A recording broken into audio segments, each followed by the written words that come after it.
Mass Effect Trilogy is one of the more controversial series to have been released in recent history. Produced by BioWare but distributed by the evil megacorporation known as Electronic Arts, the series has been a point of both adoration and frustration by many gamers. The gameplay, story, and atmosphere are all wonderful throughout, but because of EA doing things like Day 1 DLC, limited release via the horrendous Origin platform, and of course the biggest gripe most gamers have, the incomplete third game requiring a paid DLC to close out the series. All that said, is the series worth purchasing? Well, I'll cover each game and let you decide. The first Mass Effect game was released in November of 2007 to critical fame. The game was originally released on the Xbox 360 and later ported to the PC. The game opens with a pretty in-depth character creator with all the normal bells and whistles of gender, some presets, and sliders for just about everything. The important choice comes with your class, as that's what determines how your character plays in combat. Either the soldier, who focuses on heavy weapons, or a biotic user, which is basically this game's version of magic. There are hybrid classes as well.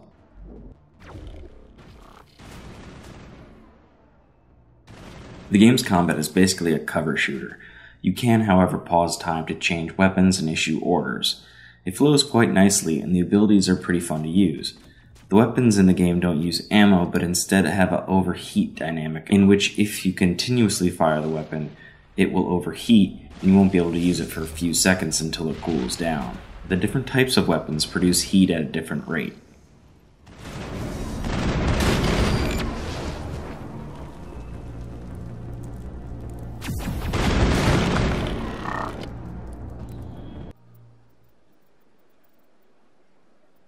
You do get experience points and have levels. Upon each level up, you can distribute points into different categories based on your class.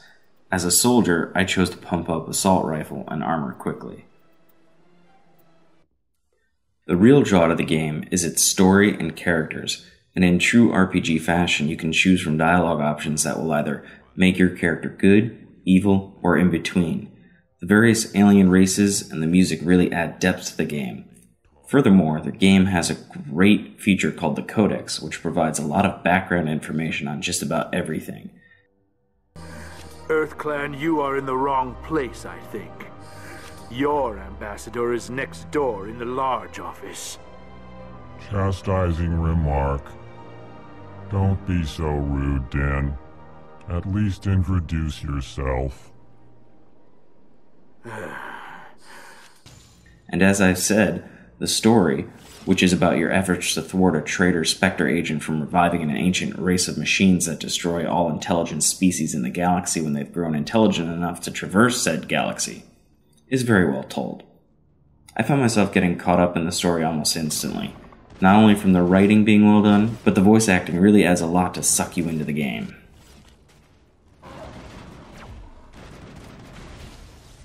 The Xbox version shown in this video isn't without flaws, however. There are frequent frame rate issues, and one of the things that always pisses me off, screen tearing. There's also a lot of texture pop-in. The PC version, however, doesn't suffer from these issues if, of course, your system can play the game.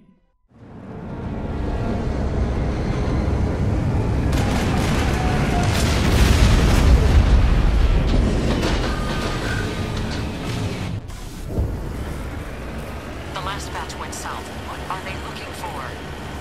I'm picking up a comm signal. It's too weak to pinpoint, but there's definitely something out. Gameplay flaws exist as well. For instance, there are segments where you must control a giant vehicle called the Mako. Unfortunately, the controls for the Mako are sluggish. You also use the Mako to explore planets, and another flaw presents itself when doing so. Most planets are quite barren and boring, filled with time-consuming mountains you must slowly scale to get to the points of interest, of which there are anywhere from 2 to 5. These points of interest generally are rather dull, such as a little bit of ore or some other resource to grab.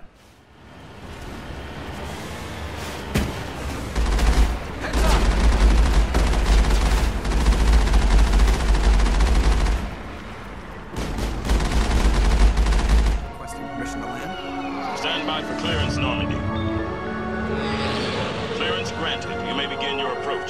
Transferring you to an Alliance operator. Roger, Alliance Tower. Normandy out. All in all, Mass Effect 1 is a great start to the trilogy, despite its flaws.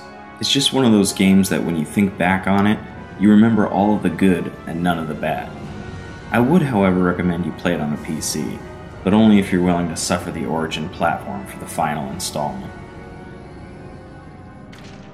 Close your eyes and relax, Commander.